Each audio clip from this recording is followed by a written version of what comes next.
Just be realistic, Sarah. The words echoed, bouncing off the floral wallpaper of the Johnsons' overly bright dining room. My stomach dropped as Mr. Johnson dismissed my college aspirations. The scent of Mrs. Johnson's pot roast, usually comforting, now felt suffocating. 17 years and still I was an outsider.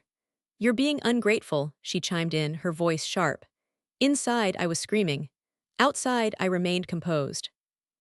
My hands trembled beneath the table, clutching the acceptance letter I'd secretly received from Northwestern. They thought they knew me. Little did they suspect what I was planning. Sound familiar? If you've ever felt unseen, you'll love this. Like and follow for an epic underdog story. Trust me, the twist, chef's kiss. It began subtly. Christmas 2010. Mark, the Johnsons' nephew, received a gleaming new laptop, its aluminum casing cool and modern. I was gifted a second-hand sweater, itchy wool, a stark contrast to the smooth technology. While Mark explored digital worlds, I sat by the window watching snow fall, the silence amplifying the disparity. The pattern solidified over time. Summer of 2014, the Johnsons announced Mark's internship at Sterling Ventures. The air hung thick with anticipation. A great opportunity, Mr. Johnson boomed, clapping Mark on the back. A real foot in the door. My own summer job at the local library felt insignificant. Their praise was a constant, stinging reminder of my perceived lack of worth. They never acknowledged my accomplishments. The final straw arrived on my 17th birthday. Mark received a car, a cherry-red convertible, complete with a celebratory party. I received a terse happy birthday and a slice of store-bought cake. I remember the sugary sweetness coating my tongue, a bitter counterpoint to the hollowness in my chest. Mrs. Johnson's smile never reached her eyes. Don't expect too much, Sarah. It was a sentence I had heard my entire life. Now it fueled a burning resolve. I would show them. I would expect more. The hostel room became my sanctuary. I pored over legal documents, stock reports, articles about Sterling Ventures, the very air thick with the scent of stale coffee and determined silence. My days were a relentless cycle of research, coding, and networking online.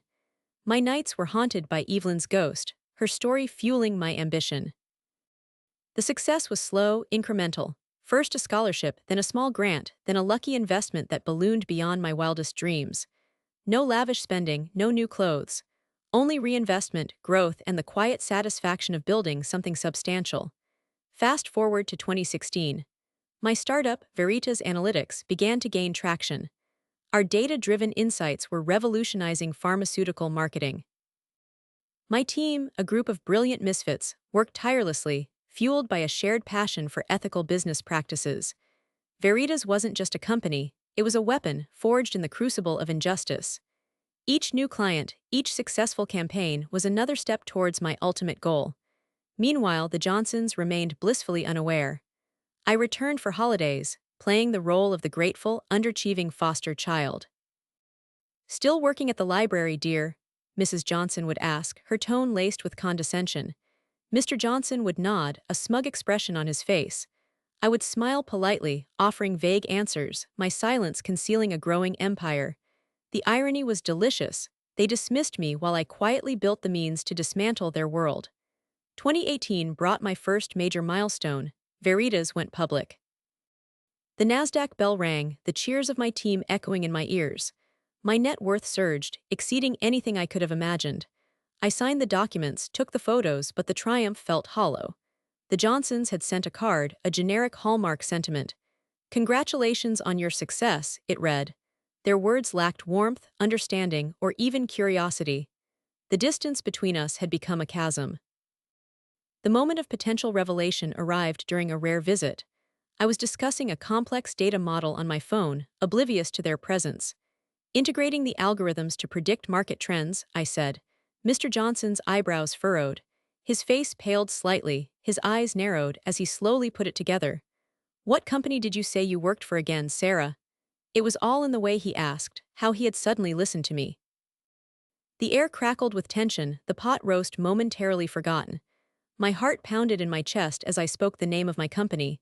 The tension snapped like a rubber band. Mrs. Johnson, sensing something amiss, changed the subject, her voice too bright. Sarah's just doing so well, she gushed. We're so proud. The words felt like a lie. 3 years later. Black SUV, tinted windows. Inside, I reviewed the guest list for the Sterling Ventures charity gala. Johnson, Mark, various Hayes family members, time to face them. I hadn't seen my mother's side of the family since I was 3. My reflection stared back, a stranger in a tailored suit. The gala shimmered, crystal chandeliers, hushed conversations, clinking glasses. Mr. and Mrs. Johnson stood near the entrance, beaming at Mark, who wore a smug smile. Sarah, Mrs. Johnson called, her voice falsely welcoming. They hadn't changed. Hello, I replied, my voice cool. Mr. Johnson's eyes held a flicker of something I hadn't seen before, fear. You look different, he stammered. Good, let them squirm. Then a woman approached, her eyes mirroring my own. Evelyn would have been so proud, she said, her voice thick with emotion. Welcome home, Sarah. A wave of warmth washed over me, a stark contrast to the icy politeness of the Johnsons. Family. They stood frozen, oblivious to the significance of the moment, while I, for the first time, truly belonged. About that success, I said, my voice cutting through the polite chatter. The woman, my aunt, squeezed my hand, sensing the shift. The Johnsons blinked at me, puzzled. Yes, Sarah, Mr. Johnson said, a patronizing smile plastered on his face. We're all so happy for your little company. I raised my hand, signaling to someone behind them. A screen descended, filling the wall behind with projected data. A collective gasp rippled through the crowd. The headline blazed across the screen. Sterling Ventures stock plummets after Veritas Analytics exposes unethical drug trials. Below, a detailed report outlined the evidence I had painstakingly gathered: manipulated data, suppressed research, patient testimonials. Each detail was stark, irrefutable. The air thickened with stunned silence. Mr. Johnson's face drained of color. His smug expression dissolved into a mask of horror. Mrs. Johnson's carefully applied makeup seemed to crack, revealing the fear beneath. Mark's jaw hung open. That's not true, Mr. Johnson stammered, his voice barely a whisper. But the evidence was overwhelming, the data undeniable. Every eye in the room was on him. I watched the Johnsons' world crumble. It is true, Mr. Johnson, I said, my voice calm and steady. And it's just the beginning. My aunt squeezed my hand again, her eyes shining with pride. The silence in the room was deafening, broken only by the nervous cough of a Sterling Ventures executive. Mr. Johnson started, his voice cracking. But no words came. He simply stood there, exposed, his carefully constructed life collapsing around him. This was my moment. This was my reality. You used me. The words hung in the air, thick with accusation. Mr. Johnson flinched. Mrs. Johnson rallied, attempting a placating tone. Sarah, darling, you misunderstand. Do I countered, raising an eyebrow. Or did I finally understand everything? Internally, I marveled at my composure. Years of practice, I thought. Mark, ever the opportunist, jumped in. Look, Sarah, whatever happened in the past is happening now, Mark, I interrupted, my voice sharp. Because I'm making it happen. Silence. I let it stretch, savoring their discomfort. Mr. Johnson shifted his weight, his eyes darting around the room, searching for an escape. Mrs. Johnson wrung her hands, her painted nails clicking against each other. Mark fidgeted, his smugness replaced by a palpable unease. Then Mr. Johnson tried a different tactic: manipulation. Sarah, we always wanted what was best for you. We gave you a home. A gilded cage, I corrected, a ghost of a smile playing on my lips. And the key was always out of reach, wasn't it? Look, this is affecting our family, our reputation, Mrs. Johnson said, her voice pleading. Think of the consequences. Consequences, I thought. You didn't think of those when you stole my life. I said aloud, my voice unwavering. That's why I'm here. Mark, desperate, tried appealing to my financial side. Veritas is doing well, right? Maybe we can come to an arrangement. An arrangement, I echoed, tilting my head. You mean you want a piece of the pie? We deserve something, Mrs. Johnson interjected.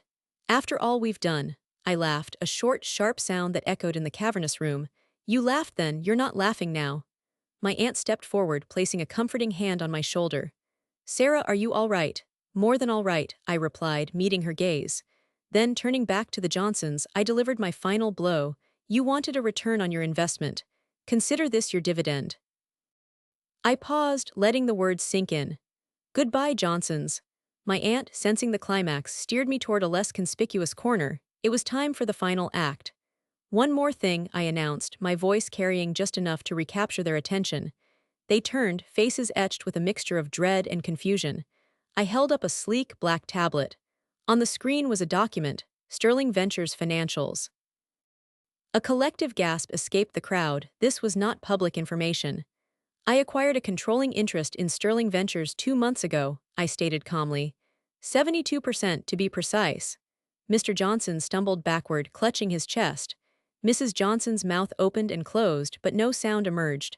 Mark looked like he might faint. The room swam with shock. I continued, my voice steady. Effective immediately, I am assuming the role of chairman of the board. The term chairman resonated, its power amplified by the silence. It's a position of ultimate control, where decisions concerning the company's direction, investments, and even executive appointments are determined. I now wielded that power. I watched their reactions. Mr. Johnson's face was now a mask of disbelief, his color high, bordering on purple. He looked apoplectic. Mrs. Johnson actually swayed, and Mark put his arm around her, his eyes wide with fright. You see, I continued, Sterling Ventures isn't just a company to me, it's a legacy. A legacy that will now be dedicated to ethical research, patient safety, and corporate transparency. The unethical clinical trials, shut down, the suppressed research, released, the executives responsible, terminated. You can't do this, Mr. Johnson finally choked out, his voice hoarse. You don't understand the business. He clearly didn't understand my business. On the contrary, Mr. Johnson, I replied, a hint of steel in my voice. I understand it perfectly. In fact, I'm about to revolutionize it. I paused, letting the weight of my words settle. And you, Mr. Johnson, are no longer a part of it. My aunt beamed as I watched the Johnsons realize their fate. They had lost everything, their reputation, their wealth, and most importantly, their control. Time blurred. News of investigations flooded headlines. The Johnsons, disgraced, attempted contact, desperate pleas for forgiveness, for understanding. I ignored them, the silence a louder condemnation than words. My life transformed. I moved into a sun-drenched apartment overlooking the city. Veritas thrived, a beacon of ethical innovation. The weight on my chest lifted, replaced by a quiet confidence. Looking back, I see the girl trapped in floral wallpaper, contrasting her with the woman who now commands boardrooms. I had sought justice, found freedom. The thirst for revenge subsided as I discovered my own self-worth. I was finally free. Satisfied. Don't let their darkness dim your light. Share this. Show the world what you're truly capable of. Make success your sweetest revenge.